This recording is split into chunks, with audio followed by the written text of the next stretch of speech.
Here we are. We made it. We're live. Hold on. We can't start until we have the proper nutmegulation. Oh, whatever the verb is for properly nutmegging your drink. You guys come up with that one in the chat. We are live, and hopefully all the audio and everything is working properly. What do you think? Is it working right? You can check it? Okay, good. Welcome to the Nutmeg Tavern. We are live, and I am John Townsend. I'm really good talking fun 18th century vegetable stuff today. My favorite topic. I love vegetables. I didn't come up with this live stream topic. I am joined in this, on the other side of the time vortex, by Lauren on the console, or no, on the chat thing, blippity blop. Hi, everybody. And not Ivy, but Will is on the console. Hello, everybody. And Will is the guy that was down in the well, if you want to know. It's like, who's Will? Will was the guy down in the well. It was nice and cool down there. Yeah. That's why I stayed. Today's the day you want to be down in the well instead of up in the top. So, where are we starting today? What are we supposed to be doing today? The first one is the comments on the beefsteak video. Beefsteak video. Wow. That beefsteak, let me tell you guys, that beefsteak pie was so good, so good. Got a couple great comments. Latigo Morgan, I've been making that steak and onion pie ever since I found your channel. It's become a household favorite with a layer of steak sprinkled with flour and a layer of onions. Steak, flour, onions, then capped and filled with dark beer. I think we also put fresh mushrooms in it for a change up as well. This one is nice and simple. And yeah, I think I'd put ale in instead of a dark beer. Sometimes that bitterness can be, but dark beer it is. And Phaedrus 7621. I'm from New Zealand, and when I got back from a tour of the world in the 90s, all I wanted was a decent steak pie. I also recommend steak, cheese, bacon, and mushroom pie. Yum. Whoa. Putting bacon in there too? Come on, you don't want to kill people off. That would be oh, super. Last live stream was the season 9 compilation. If you haven't seen it, make sure and go and watch it. It's got, in fact, almost all of them were when we were on the road. There's stuff from Gunston Hall. There was episodes from when we were at Mount Vernon. There's episodes from Conner Prairie. Yes. Aren't there? I mean, it was just all over the place. Whirlwind tour. So I think there were only 2 or 3 where we were actually in the kitchen.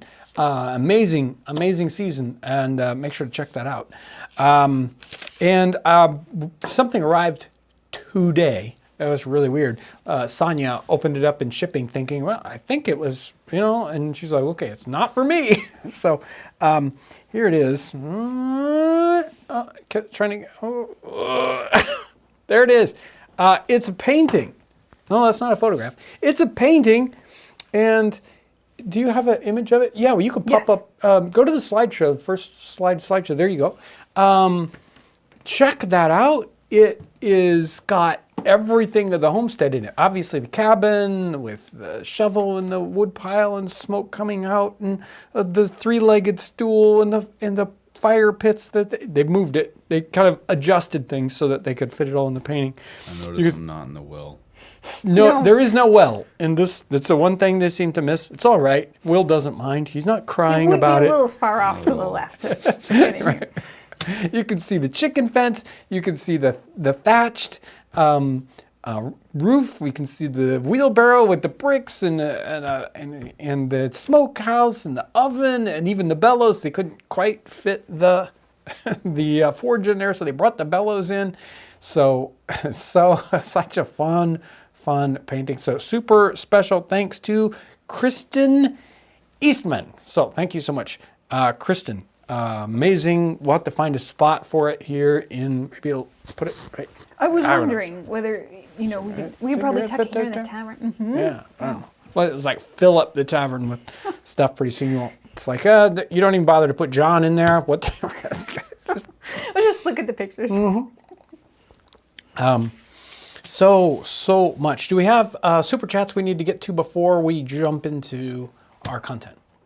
There is a super chat from Mandatory Carry, and it's, Ryan, take a shot for me since I can't drink no more. And unfortunately, since Ryan's not here today, we'll have to pass the message on, but I'll Yeah, I take talked over. to Ryan for just a few minutes today. He was going to be working on the thumbnail and the title for this week's video, and he's so zunkerfied from those 18th century doctors have him on a physic that is just taking a toll. It's taking a toll on him. So he's very low right now. He's on a low diet, and he's.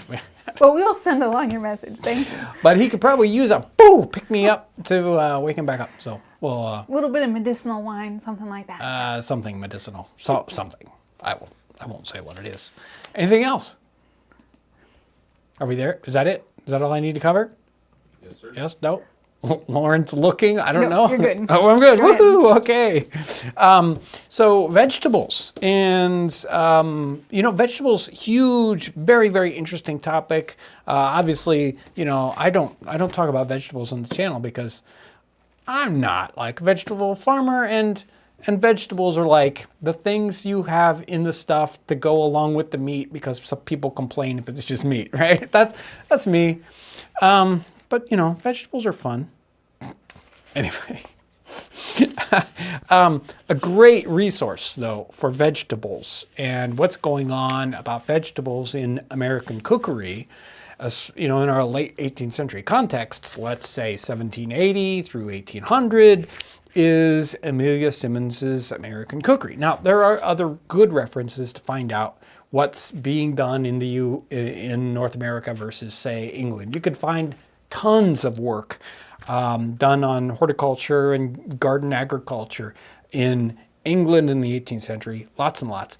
But, what are we doing in North America? How does it differ from that? There are some references for that to dig into. This is one of the easiest ones for us to get a glimpse of what the cook is doing about vegetables. So Amelia Simmons has marketing directions. In fact, about half of this cookbook, and it isn't very big, but half of this cookbook is talking about marketing, both for, I'm going to go to the market to get meats, I'm going to go to the market to get vegetables, etc. And she's talking about that in the beginning of the cookbook. Let me see. It's got 48 pages, and where does the cooking start? I'll say 17. So the first 17 or 16 and a half pages are all about vegetables and fruits and whatnot. And what we did was we arranged most of the slides here, at least the first half of the slideshow, as we go through the vegetables as she talks about them. And she'll talk about them, not just how to pick the right one, but which kinds of varieties are common here. So like potatoes take rank for universal use, profit, and easy acquirement, smooth skin, and then there's known by the name of house potato. I'm not familiar with house potato.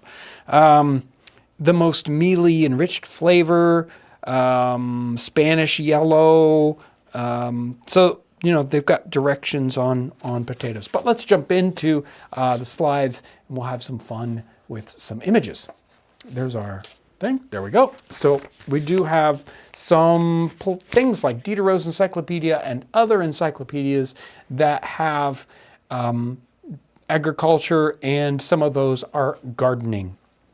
This isn't from Diderot's Encyclopedia, but Diderot's starts off. That's the very first topic they cover is agriculture, and that has some gardening in it. This is from... I'm not sure. It was in the Rijksmuseum. So. Okay, so it's probably from a European encyclopedia. And we have some strange root vegetables there in the top corner, and then the bottom corner we see a garden itself and people standing around and, I don't know, gardening. We have a nice garden plot image you can see that it's right out of a book, like somebody's journal, and they said, I'll make a quick watercolor or a sketch. Who knows? Do you think this is watercolor or colored pencil? I don't know what this I one is. believe it's watercolor. I Yeah. think that's the medium this artist works in mostly. Right. And we see a garden plot there and things growing up, some things that haven't been planted yet, and a nice little scene there. Another one maybe it's from the same book. I'll bet it is. And we see the house itself, the path through the garden and the things going on in the garden. So gardening is common and popular for, another way to feed your family. You have, the crops in the field crops, and then you also have garden crops along with the real things you want to eat, like meat and stuff like that. But here we go, potatoes. This is probably Rollinson, my guess, right? Yes, Rollinson? this is Yep. Rollinson. Mm-hmm. Yep. And we see them working with this giant tub of potatoes. We've got the wagon here on the left-hand side, or a cart with bags and bags of potatoes. I don't know, are they washing the potatoes?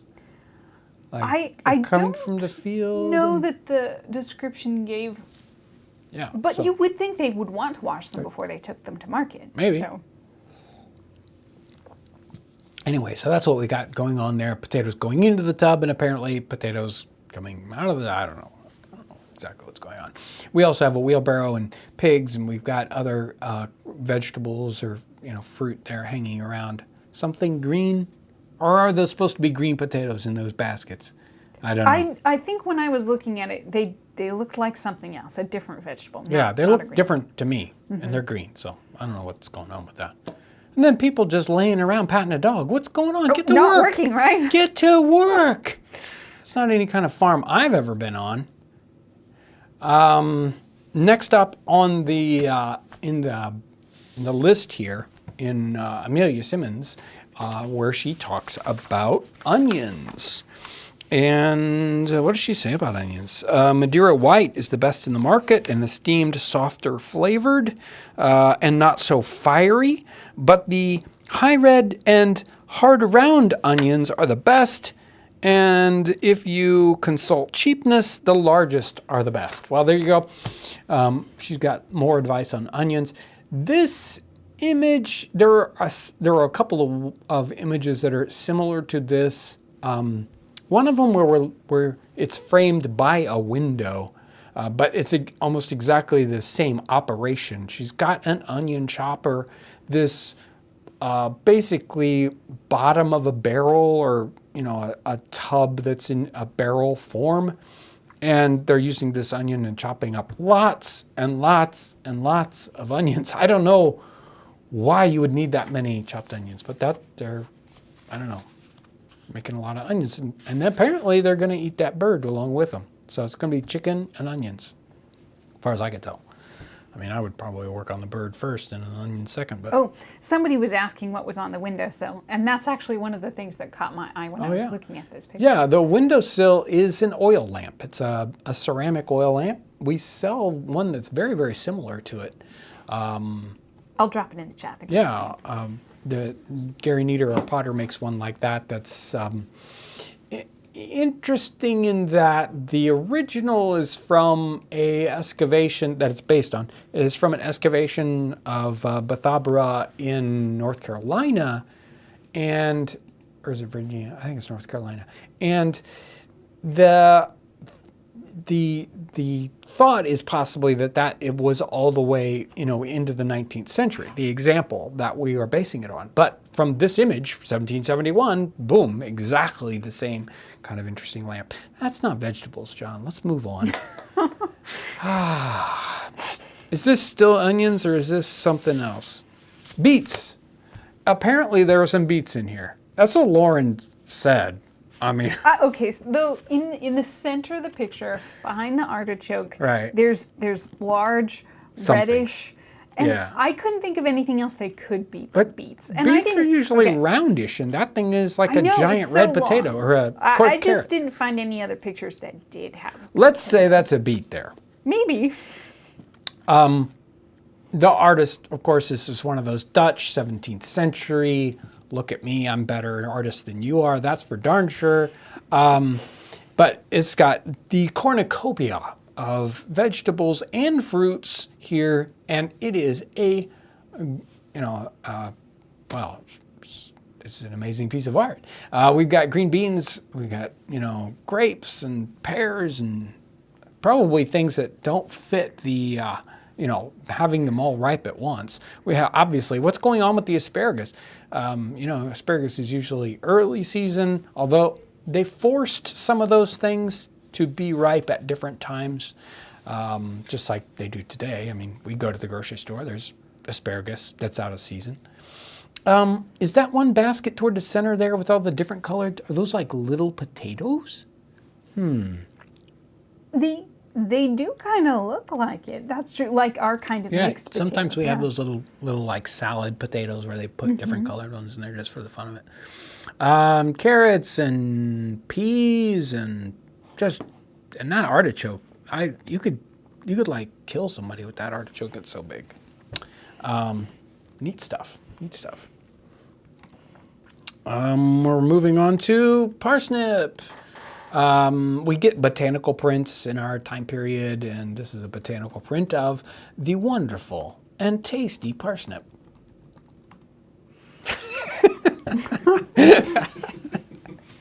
Does she talk about parsnips in here? Let me check. Let's see. Parsnip.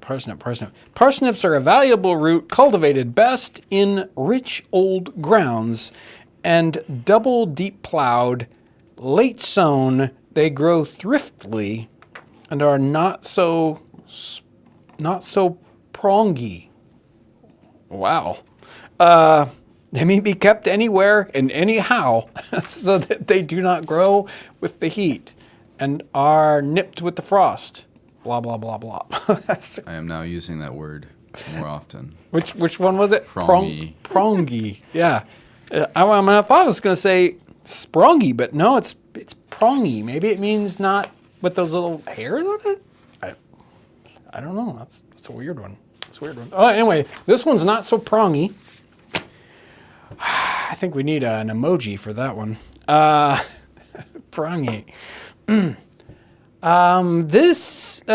moving on to turnips, and this is crazy. This is a pattern for a particular, was it embroidered or printed? Probably printed, right? Waistcoat? This isn't, this is actually just kind of the drawing. It's the pattern, right. Yes. So somebody wanted a fabric for a men's waistcoat. And so this is their sketch for what the fabric design should look like. I don't know whether they intended it to be embroidered or printed. Doesn't matter. But it's turnips. So somebody thought that everybody wanted a turnip waistcoat, which it would look great, wouldn't it? I actually think it would be, and really the way they made them, they're going to look very decorative. So you know what? I think we should right now. Let's just work block on. Print? I'll make a block print for our own turnip waistcoat. Yes, I think it's a great. So if you ever lost this waistcoat, would you just go, it'll turn up somewhere? Yeah, gosh, that was terrible. Where's my button? Can we back that up and right over the top of that one? That is terrible. Gosh. Oh, Will. Okay, is this still turnips? Yes. There we go. Carrots. We got turnips and carrots. Somebody is taking these to market. They've got a donkey. I'm trying to think, is this English? My guess is it's English. It might be French. I looked at too many that looked like this. I can't remember. Right. Tough one. We got carrots in here. We got some other greenery of some sort. Who knows? Cabbage leaves. Who could tell? There we go.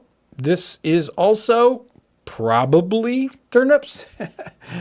She's peeling these things. They can't be onions. She's peeling them. They're pale. And they're not parsnips, so they're probably turnips. Shouldn't have a hat on either. Well, it's late. It's 18. Yeah, 12, yeah. And she's at home maybe, and so she doesn't feel like she needs to wear a hat. I like that little stool, too. That little tiny footstool. Just to, how you want to rest your feet by putting them up just a little bit. Anyway.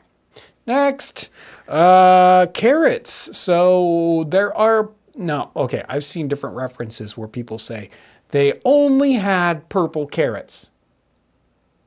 Oh no, because in the other pictures, we've seen many orange carrots. Exactly. Most of the carrots I see are orange, but you do see purple carrots. So they're not. And there'll be another picture later on with another purple carrot. Right. And it looks like those are radishes beside the things, right? I think it's radishes. actually currants. Currants? I think that's what the title said. Yeah. I guess. I think that's upside down. If it is, that's the way it was oriented in the Rijksmuseum. Okay. So Well, the writing is.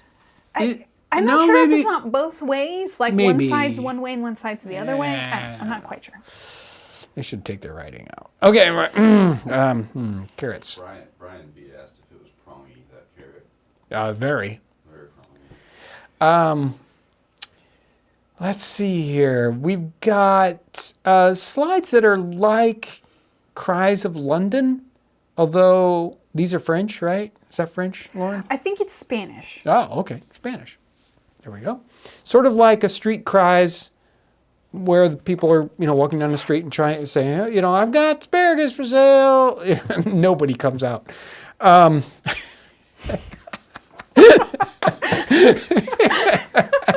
Go home. They got more than they started off with. Vegetables. Now, okay, so these are a compilation. There were other pictures, and some of them were, the men had non-vegetables. Right, Not that they had food, but they had brooms and chairs, and I guess that would be what you'd go Right. The guy's going to have meat on a stick. And then, and then bread, the first beans, parsley, right. Radishes, yuck. Nobody wants to eat a radish. Come on. They're just in there for looks and because it's the first thing that comes out of your garden. That's the only reason why anybody puts up with radishes. They're a cream carrier, so that you can have cream carriers. Oh, well, there you go. Right. So anyway, these people are trying to sell these things on the street. We also have someone selling garlic and onions. Okay, that I can believe. Cucumbers. Are you kidding me? I suppose, in theory, there are people in the world that like cucumbers and maybe even as a pickle. And so, whatever. And then onions. Obviously, we can tell by the fact that there's a giant donkey loaded with onions that people will actually eat onions as opposed to all these other things. Okay, here we go. What's this supposed to be, Lauren? These are asparagus? It's true. I picked this picture actually because I thought it was pretty, but it does have asparagus in it. Right. So more importantly, it's got butter and fish and meat in it, but it also had trotters apparently, and I don't know, is that a hunk of liver over there? We've got some berries, and she actually picked this out for those anemic-looking asparagus pieces. And I don't know what those prongy-looking radishes are. Things, or I don't know what they are. They're very prongy. Anyway, asparagus. That's what's here. This one right here. This one is one of my favorite images, 1771. It's a pair of images. There's a woman in a kitchen, another one, there's a man cook in the kitchen. And she's bundling asparagus, and then there's asparagus on the floor. Okay, now, we all ask, John, why do they keep throwing all this stuff on the floor? I don't know. But see, there's asparagus on the floor, and then there's the stuff she's bundling up. Maybe she didn't have enough room on all the shelves and tables and stuff. We see carrots and other assorted strangeness of vegetable types. There was something I wanted to... So there's even gardening kind of tools here. And then if you look at the extreme right-hand side underneath the cloth, remember we were talking a week or 3 weeks ago about pottle baskets, and that they would sell these baskets of fruit along the basket, along with the fruit, sort of like it was a little box or something. And then you can see those little pottle baskets with some kind of red fruit in them. Oh, is this still asparagus? No, this is radishes? In theory, this is radishes. I think that the title might have mentioned radishes in this one. Right. I They could be in of course, but- since it's in black and white, it's a little hard Right. to see because that's usually how you know something is a radish. These are definitely radishes. I will completely go with that. Sure. Radishes, radishes, radishes. And she's doing it at night because she's got her oil lamp lit. I mean, I would have just go to sleep. I suppose you probably don't need a lot of light to be peeling radishes by. I don't know. Imagine, you're ready to eat these radishes and Right, you and peel they're them in the a dark and slipshod right, it's like half dirt. peeling It's job. like, who did this? Blah blah blah blah. Artichoke. That's a worm up there. It's like a schnig of some sort. But anyway, we have an artichoke, which in theory, there's something good in an artichoke, but it's takes a sort while of to like, get what's the point of doing all that work? And really, they're just giant thistles anyway. So, I mean, anyway. I actually like artichoke, but it Yeah. is an awful lot of work to get to the artichoke. Yeah, let's buy them already prepared in a can, let me tell you. Some kind of pea bean thing. It actually looks sort of like a soybean. I don't know what it is. You know what that red thing is down at the bottom? I have no idea. It could be, there might be more description, but this is from the Rijksmuseum too, I believe. So we don't know what that is, but it's fun. And if It you is. know what it is, you can tell us in the chat. That's right. Is that the last of the... Nope. Let's see. What do we got? Artichokes, cucumbers. There's cucumbers in here someplace. I don't see them. Maybe in that little basket down there. There's more artichoke. Oh, that's it. There's more artichoke. This is the artichoke one. That's This is right. more artichoke. She's got some of those orange carrots. We got... I mean, that is a garden cart full. I think there's a bag of potatoes back there too. Or it's a lumpy sack with a person in it. Something like that. A couple different garden carts.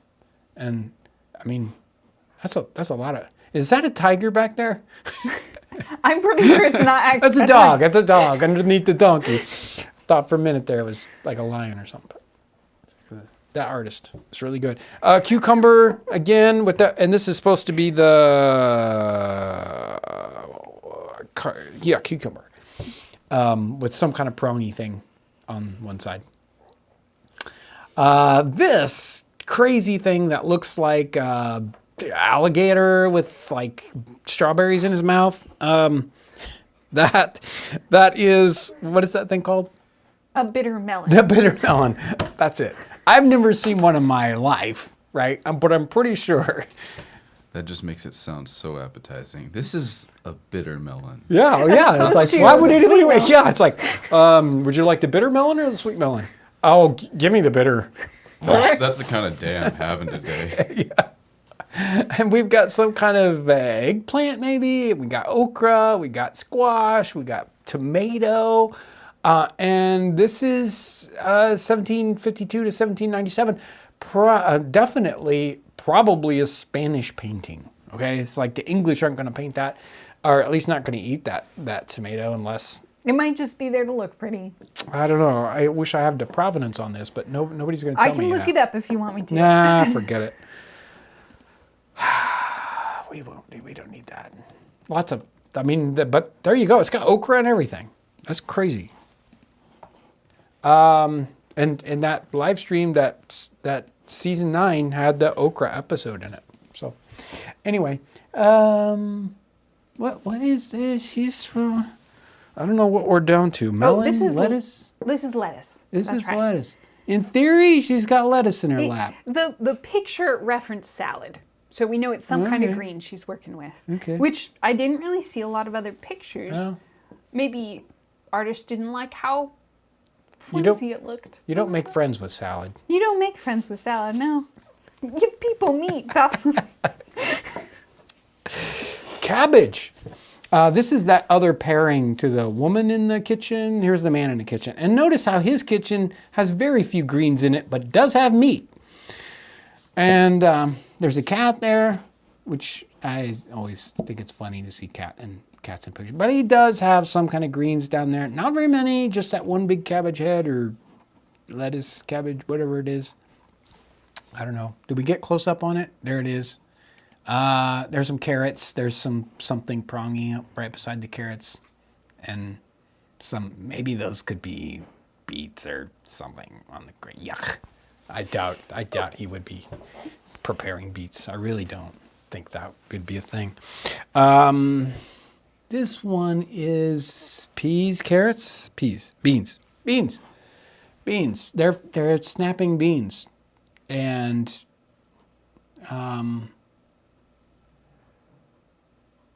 that's it. I mean, he's carrying beans. They're snapping beans, and there's people not working, which they should be. More green beans coming from a market cart, and yep, $17.95. That totally makes sense with that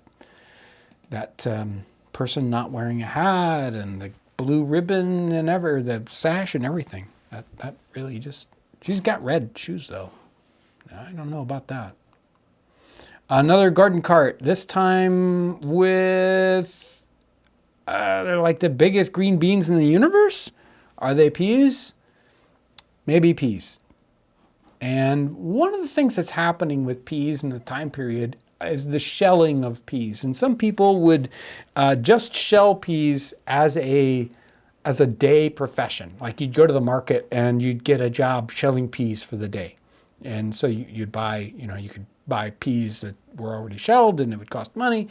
And these folks are pea shellers.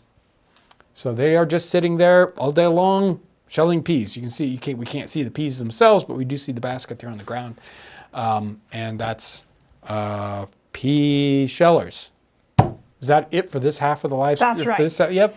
So I looked up the painting with the bitter melon. Right. And it's actually American. And I don't know if we got the date right on it in the picture. It's actually from the 1820s. Oh, okay. And it wasn't right. It's Pennsylvania. That's where it's... That is I guess that's what it says the artist. intensely interesting. I'm really surprised that it would have okra in it. So some people in the chat are picking up on the fact that maybe vegetables aren't your favorite food. I need a piece of meat. Maybe the name for this should have been John roasts vegetables for an hour.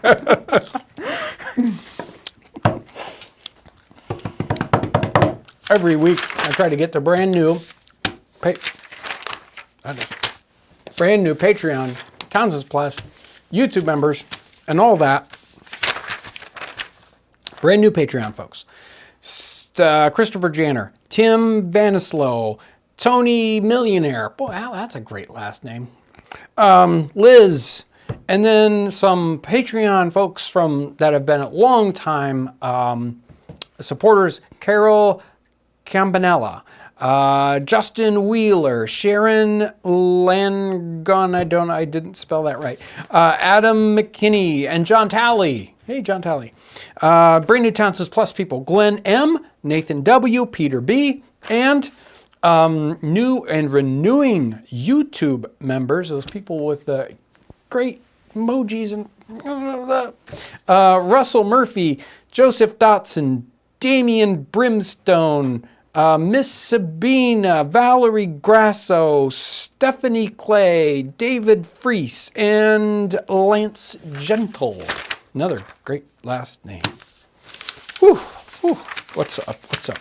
What do we do? You want to do a recipe that we will not do? What do you think? A recipe we won't do. Do I have this? I have this. Ta-da! Compound horseradish water? What? Speaking of vegetables, take the leaves of two sorts of scurvy grass. Grass that's high in vitamin C, right? Fresh gathered in the spring, of each 6 ounces. Add 4 ounces of brookline. Now, this is probably brooklime, or also known as speedwell. And watercress. Well, I think we've all heard of watercress. And of horseradish, 2 pounds. That's a lot of horseradish. Of fresh arum root, which we around here would call jack in the pulpit, 6 ounces. Winter bark, not sure. I did some digging on that. I didn't find much. If you've got ideas about winter bark, I'm not sure what it would be This would be a European recipe, so I don't know what winter bark is. And nutmeg, which is probably the actually effective compound in all this. The rest of it's just, there for looks. Nutmeg of each 4 ounces. Dried lemon peel 2 ounces. That's just for a little bit of looks. And French brandy 2 quarts. Draw it all off by distillation. This water, I don't know if it really water at this point, but anyway, this water is good in both dropsical and scorbutic cases. So if you have dropsy, which is like, I think, isn't that congestive heart failure? I think it's something like that. Yeah, that sounds about right. Or scorbutic, if you have scurvy. I mean, you could just eat a lemon, or you could have this. And if it doesn't cure you, it'll kill you, and you won't have to worry about it again. Whew! Wow. Wow, wow, wow. Okay, ready for some super chats? Yes. Okay, so Max Harcool sends in a super chat and says, are there vegetables we consider commonplace today that people in the 18th century North America didn't have access to at all? Or is it we who are missing vegetables that were once common? Probably mostly the other way around. I mean, if we go to the grocery store, we'll find, even here in the middle of Indiana, we will find, vegetables and things that are more common, say, from Asian cultures, and even, say, things from Mexico that are going to be in our. So we have a very cosmopolitan variety. As well as the typicals, and theirs are going to be much more localized. There are a few that they would have, like, and I've mentioned them before. Skirrets is the example that comes to mind, which are very prongy little like white carrots, and. But what we are missing is variety. You remember the celery person? Right. So we do. In a lot of times only have a very small variety. So like you go to the grocery store, how many kinds of tomatoes are there available for you to buy? Usually the anemic, 2 kinds, right? When the reality is there are literally hundreds of heirloom types of tomatoes in all kinds of colors and shapes, and they typically they aren't good for transportation. So I'll stop there. I'll just keep going. Okay, so Preventorius sends in a super chat and says, do you know any colonial vegetable-based dishes that would go well with kitchen pepper? From what I've seen, it's used mostly for meat-based dishes. I would think potato, like fried potatoes maybe, with kitchen pepper on them. Something like that. Fried potatoes with kitchen pepper on it. Sounds great to me. I mean, you probably couldn't hurt any vegetable dish by putting it on there because, it's already, anything's going to make it better. So. And probably if you were going to do like a vegetable soup, a kitchen pepper might help quite a bit to bring out the flavor. Should just ask her the question, right? Don't have to have questions about cooking vegetables. I put it in my stew quite a bit, so it's great. Stew? You put lots of vegetables in your stew? That's what I thought. It's like a meat stew. Okay, and then there is a super chat from Eric F. Were they pickling veggies with vinegar at the time, or was everything fermented? It's both and, right? A lot of them are very salt, so the pickling it's both vinegar and salt. And, I don't think they were thinking fermentation much. That might happen, but generally it was, pickling has to do with, chucking these things in a whole bunch of salt water / vinegar. There you go. Okay, so I have some other questions. This one's a comment. Brian B. was saying that morel mushrooms are pretty good though, right? And then other people commented on the fact that technically mushrooms don't count as vegetables. No, of course not. No. Mushrooms aren't vegetables. They're They pretend that they're vegetables. They're in the but middle. They're not in either kingdom. It's true. Okay, so someone else was wondering about what vegetables were native to the colonies. Native. Yes. Well, not necessarily colonies, but at least North and South America. You know, potatoes are not European; they are American. And corn, as we maize, corn, that isn't really a vegetable. There, I did it. I did all I could get. Somebody was wondering if you knew how the colonial, how the Americans overwintered their vegetable plants. I don't think they're talking about the actual vegetables, but the plants themselves. The plants. Well, they would clamp them sometimes, or throw, stuff on top, cover them up. Clamp them, they. Look it up. Oh, okay, I will. Yeah. So, generally though, they just they must mean the stuff itself, because the plants, they die and you plant new It's true. ones, They right? probably were mostly annuals, the actual Right. vegetable plants, some but of they them are probably had a bad lot of root cellars, didn't they? Yeah, or keep them in. It's probably just our bedroom. Actually, this is a tough one to The answer. uninsulated rooms. Stay Exactly. pretty chilly. Exactly. You don't want to get them Okay. too cold. You don't want them to freeze. So, what would you say were the most popular vegetables in the 18th century? Potatoes are really popular. Carrots are really popular, and those are the ones that show up the most in the cookbooks. Use them with other things. We've cooked with almost everything that we talked about here today. We've even made asparagus dishes. We haven't used radishes in anything that I can think of, but obviously carrots and even parsnips, beets. I fried some beets one. I guess they turn out all right if you fry them. There's hardly anything left. Artichokes, I've already processed more artichokes in my life than I ever want to. Did we use cucumbers in anything? I don't think so. I don't think so. Yeah, it's good riddance.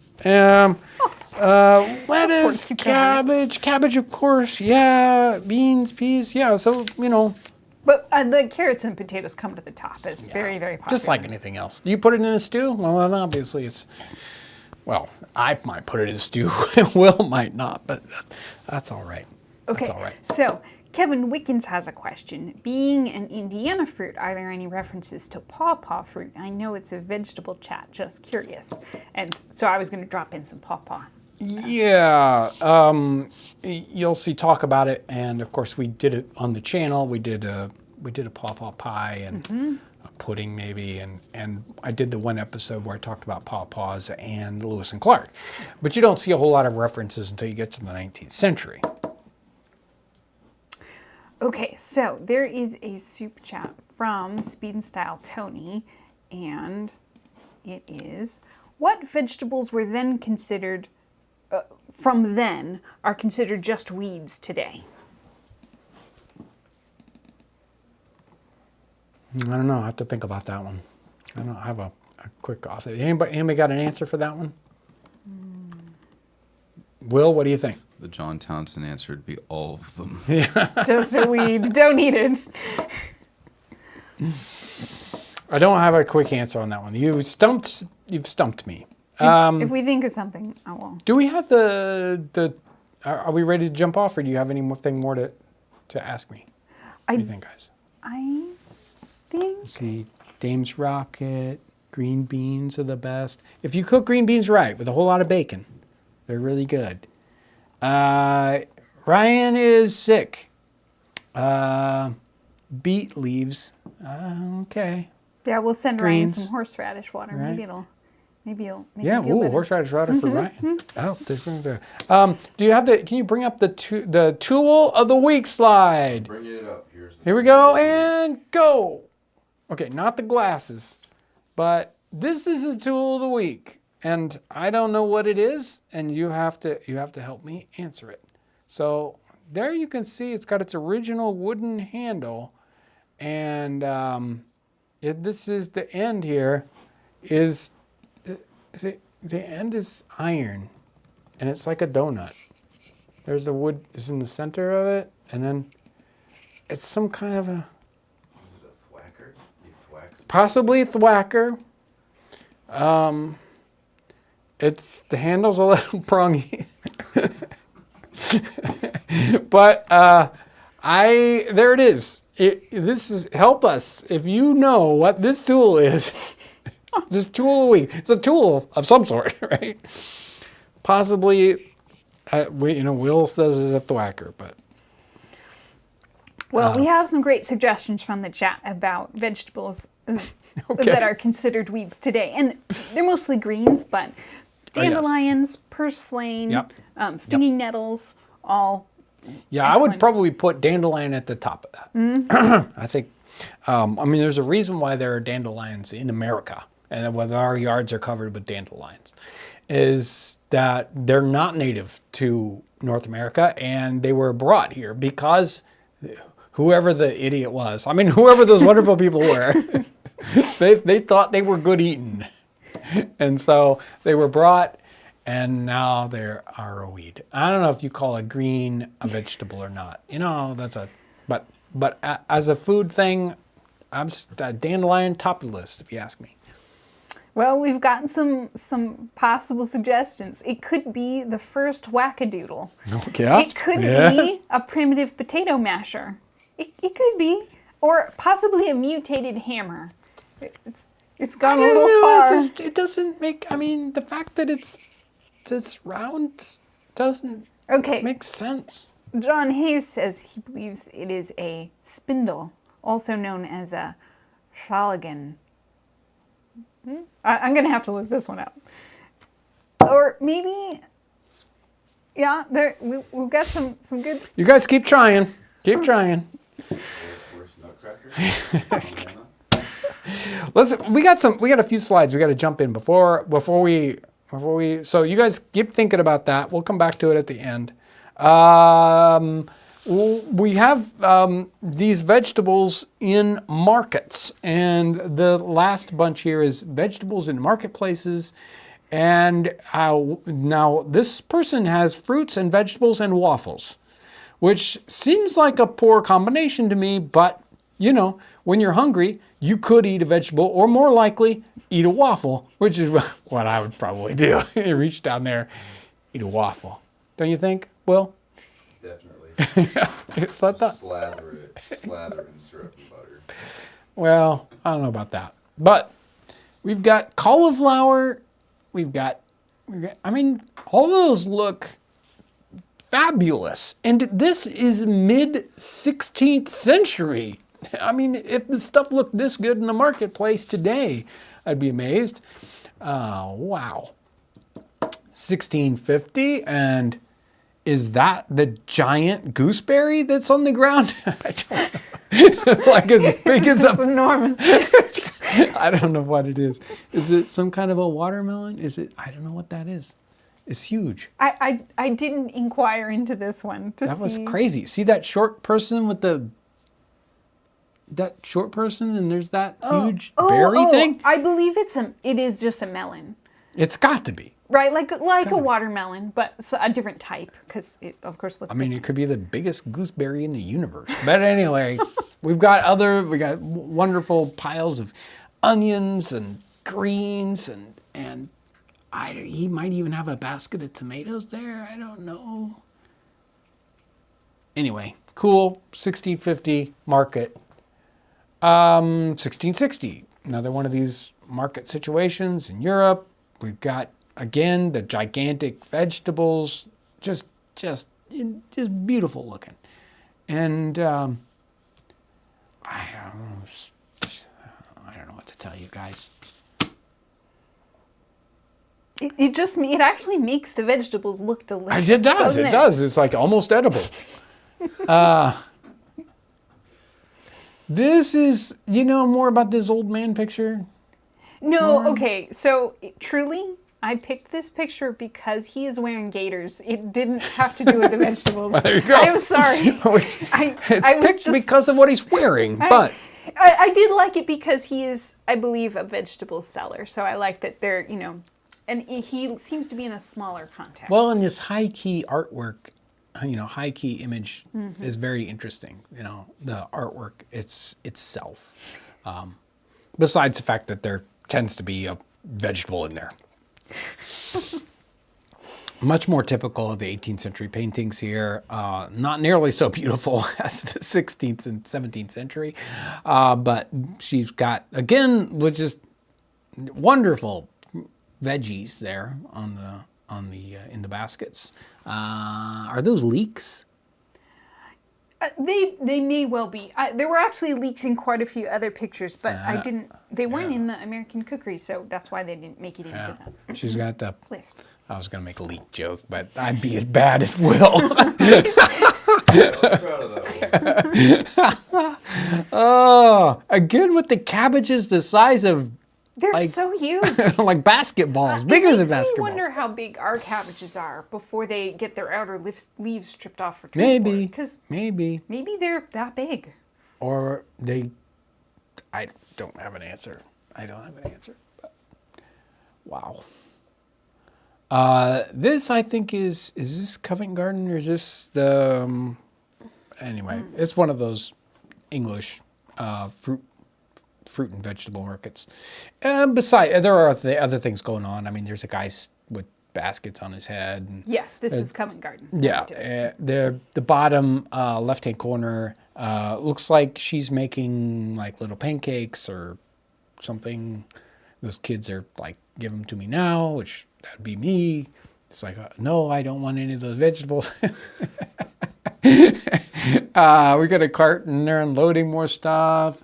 There may be even something crazy. There's some kind of almost like a performance going on in the background, I think, on the one side, on the right-hand side. Lots of fun stuff, though, going on in Covent Garden Marketplace. Love this one. I think Lauren was going to try to not have this one in the live stream, and I said, hey, wait a minute. What about that one? Notice how wide the street is and how it's built to have a market in the middle of it. And we have stalls and people that just bring things in wheelbarrows, and we have all those vegetables coming into the marketplace, and wonderful. 1779, this one's in black and white. We can see the horse is trying to eat some of them, and there's so much there that, nobody's probably going to notice. We have the person stealing the money, and then she won't be able to buy as many vegetables. And there's the variety is very interesting. Like beans, and it looks like some of those might be peppers. And there's even those like oysters or are those shallots back there? Probably shallots. That doesn't make any sense to have oysters. Although this is the one that is in a sequence of, there's a fruit market one, and there's a meat market one, and there is a fish market one too. And they're all very lovely. Right. And there might be skirrets there, those one really long, skinny, prongy, thin ones. Prongy ones there. They're not carrots. Yep. This is the watercress cellar? Yes. Yeah. Yes, Watercress cellar, yeah. Street Cries. I'm not sure who. Do you remember who this one is? The artist? It's not. I can look it up. Yeah, Hold on just a sec. I've got my thing open, so it's not very far away. Okay, this is John Raphael Smith. No, okay. Thought I recognized him, but nope. Were you thinking it was the same person with the? No, I was just. Anyway, this is not one of those street markets, but an actual like grocer. And this is Rollinson, and we see the taking the front off so that they can open up his shop, and we've got baskets and carrots and all kinds of stuff going on. Obviously, Rollinson, he's in the very, very late 18th century and usually early 19th century. This is 1805 to 1810. 1815, we're moving along, and we've got another classic. It's like Boy, there's a lot of smoke chimney things going on there. But a little marketplace and a vegetable cellar there. It looks like the stands are kind of empty. Like maybe this is the beginning of the day and everybody's just starting to set up, or maybe the end of the day and they're taking down. I don't know. Woo! 1811, and that's quite the marketplace there, with lots of stalls, and it's really kind of gotten sort of industrialized here with what's going on. Even like lines of carts with probably produce coming in. So as the city gets bigger and bigger, this whole operation gets more kind of commercialized and logical. 1816. This is French, and somebody's selling water or something like that. Fish, and then vegetables with giant carrots and melons. And 1821, and we've got a market, and see what's going on here on the right hand side here. We've got this whole stand with baskets, and then the fruits and vegetables, and then this person is tripped over here. These are two drunks that are causing trouble in the marketplace. So one of them apparently pushed the other one, and he fell into all these vegetables. And I don't think these ladies they don't look like they're nearly upset enough. Look how much stuff got crushed there. Right. And I think, is that a basket of fish that got knocked over? Yeah. Right, like a very expensive. Like dried fish. Somebody's probably going to take one of those, probably find a stockfish and beat that person upside the head. Brian B says, this guy is losing a fight to the vegetables. What was that, Will? They could just use the thwacker. That's right. Yeah, we got one of those. We'll fix that guy up. And then these boys are going to steal the fruit off the ground and take off running. And we all know how that happens. And then this is the final slide of the marketplaces. We see the grocer here in 1819. These women are going shopping. They have their pottle basket of fruit, but there's lots of fruits and vegetables going on back there. We could probably do a little close up and look at each one of those baskets and try to figure out what they are. And lots of yummy stuff in the marketplace. So good, so wonderful. Woo! Oh, and Eric Fody, my knowledge on smushers and thwackers, just so you know, they can actually be backwards compatible almost. So you can use them for the same thing. It's a smusher, it's a thwacker, depends on, versatility. Yeah, trust me, I'm an expert on these things. I don't know. Dave brought it to me probably 2 years ago and said, John, what is this? And it stayed in my office ever since. I'm going to have to give it back to him now that we know what it is. It's a genuine thwacker. I don't know. And it's an iron donut. I don't even really know how they keep it on the handle. I'm telling you. Somebody's going to come up with the real answer for that. I've never seen a donut-shaped hammer before, but there we go. So I've got these other books. What's in them anyway? Hannah Glass. Oh, that's the one with... Oh, that was the one with the recipe. But in the back of the lady's assistant is the calendar. Oh, yeah. So a lot of the cookbooks are helpful about what's going on seasonally. And in the lady's assistant here, Charlotte Mason, which we use this one a lot, she has the things, it says a list of things in season for every month of the year. And this is 1780s, 1787. And here's what she's talking about from in January. What will you find in the marketplace in January, which I find interesting? Cabbages, Savoys, collarworts, sprouts, broccoli, purple and white, spinach, cardoons. Then this maybe answers some of your questions about what did they have that we don't have. So it's like, okay.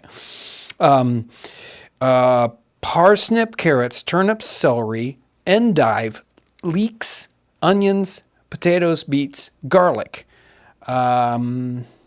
mushrooms, salsify,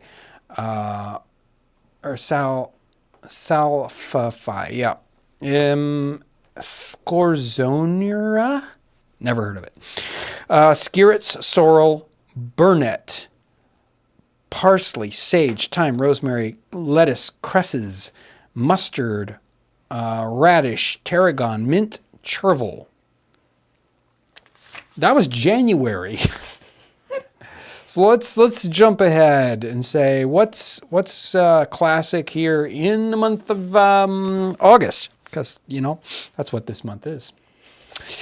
Peas, beans, kidney beans, cabbage, cauliflower, cucumbers, mushrooms, sprouts, carrots, turnips, potatoes, radishes, finocchia, onions, garlic, artichoke, celery, endive, sorrel, parsley, purslane, all sorts of salad, all sorts of herbs, dill, spinach. There you go. Whew. I mean, that's crazy. There's really neat, really neat. So I have some questions. Yes. One of them, they're wondering about the tool, and they're wondering if it does the handle get thinner there, closer to the end, about that 4 or 5 inches? Does that seem purposeful, or does it seem like wear has caused that? No, it seems like the handle has always been this length. It hasn't broken off because it's cut. It's made for a hand, so it gets a little thinner here and a little wider here, so that it's a hand held. And then it gets thinner. This is the thinnest part, and then it swells again here for the head. And because it's an iron donut, the handle has to be smaller all the way, and then they have some kind of an iron wedge here at the very end for it to swell up and hold that on. It's not perfect. It's kind of wiggly right now. I mean, that handle, I would try to, maybe the warranty is... But anyway, yeah, I'd see if I could get a new one from the manufacturer. But yeah, so it seems very purposeful, but that's a pretty small diameter. So it's kind of light duty. I don't know. Yeah, somebody was wondering, once they realized the head was metal, they thought maybe just a very cheaply made, a very primitive hammer. Somebody else was wondering if it was a masher, but when you kind of look at the end, you realize that it's not quite smooth enough to really be a masher. No, it was. But why would it's like it's for tapping, but why? Usually you have one face on a hammer. There's one face you hit with, or two faces, one on either side. You don't make it round. Totally round? I'm sure it had a very important iron donut on a stick. I really don't know. So somebody else was wondering about the market where the street was wider, and they were wondering if that was the kind of core reason that street was wider, or whether it had more to do with needing more room for the carriages as the city got bigger and expanded. No, I think they're purposefully built in the city spots for markets, and they just made an extra wide street in those kinds of spots, or even an open courtyard like Covent Garden. It's just a big open area there so that all that activity could happen. And I think they're, streets in Europe, or cities in Europe, were designed that way from the get-go. It's like, no, this area is going to be an open area for a market. Maybe even designed, it would be interesting, probably a design concept that's even from Roman times, right? It's like, when we design cities, a city's going to be like this. There's residential areas, and there's going to be market areas where people can come in and do that. Okay, I think we're all caught up. This week's video was the steak pie. This coming video will be a cooling treat. We'll call it like that. So we figured, hey, can we have something like, ice cream? And I said, I wouldn't want to do ice cream. Let's try to find something else. So make sure to check that out on Sunday. I have another super chat, and it's from Preventorius saying that a bean stew would go well with kitchen pepper. And I do think that would be a good choice to go with the kitchen pepper. Yeah. Bean stew. Wonderful thing to try out. Bean stew. Probably with some ham in it. Oh, okay. Whew. I was like, bean stew. Yeah. Sounds great. Want to put some lentils in there? Did we get it all done? That's crazy. That was a lot of vegetables in those slides. A lot of vegetable pictures. Whew. Whew. Maybe it'll turn up sometime.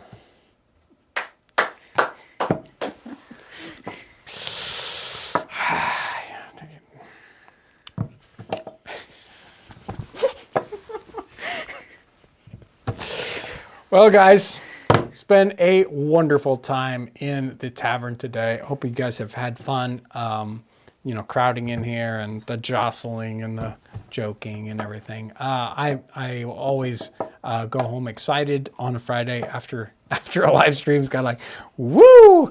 I get all excited from that. So thank you guys so much for coming into the live stream today. Super duper thank you to the people who support us sort of immediately with super chats, with YouTube memberships, Patreon folks especially, because and some of those guys have been supporting us for years. Thank you for that. Townsends Plus, it's wonderful. Thank you so much for all the folks that check out the merch on the website and all that. This on the website. It's been a great day, and I hope you have a wonderful weekend. Thank you for watching, and have a great weekend.